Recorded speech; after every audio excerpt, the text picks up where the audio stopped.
আশুলিয়ায় জিরাবো জামগড়া বাইপাইল সড়কের বেহাল দশায় জনভোগান্তি এখন চরমে। এই বিষয়ে বিস্তারিত জানাতে আমাদের সাথে সরাসরি যুক্ত হচ্ছেন নাজমুল হুদা। নাজমুল, সড়ক সংস্কারে কি কোনো পদক্ষেপের কথা জানতে পেরেছেন কিনা জানাবেন।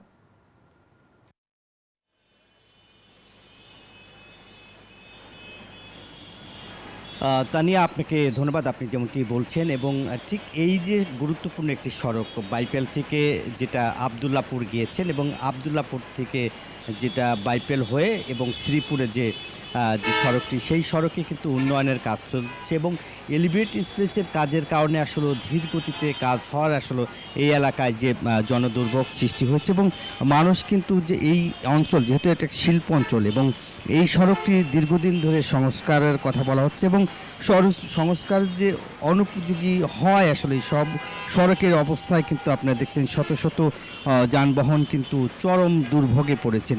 যেহেতু প্রতিদিন কিন্তু দুর্ভোগ নিয়েই গাড়ি চালকরা এই সড়ক দিয়ে, এছাড়াও কিন্তু পথচারীরা কিন্তু এই সড়ক দিয়ে যাতায়াত করছে এবং ছোট বড় যানবাহন কিন্তু বড় বড় গর্ত এবং নিত্য প্রয়োজনীয় যে জিনিসপত্র নিয়ে এই সড়ক দিয়ে যাতায়াত করে, সেই সড়কে কিন্তু এখন দেখছেন যে বেহাল অবস্থা এবং এই বেহাল অবস্থার মধ্য দিয়ে কিন্তু হতাশা নিয়েই আসলে চলাচল করছে এখানকার সাধারণ মানুষ এবং নিজেদের অসহায়তার কথা কিন্তু তুলে ধরেছেন এবং দুর্ভোগের কথাও কিন্তু তারা বলেছেন যে যেহেতু এই সড়কে কিন্তু এখন যে নিত্য প্রয়োজনীয় যে জিনিসপত্র নিয়ে কিন্তু ঘন্টার পর ঘন্টা যানজটে আটকে থাকে এবং প্রতিদিনই আসলে ভোগান্তি নিয়েই আসলে সড়কে চলাচল করছে এখানকার মানুষ এবং এই সড়কের এখন আমরা যদি দেখাই যে জামগড়া থেকে যেটা আবদুল্লাপুর হয়ে এবং বাইপেল এবং নবীনগর যে এই সড়কটি শুধু একটু ভালো, এছাড়া কিন্তু যে এই যে সড়কটি শ্রীপুর গেছে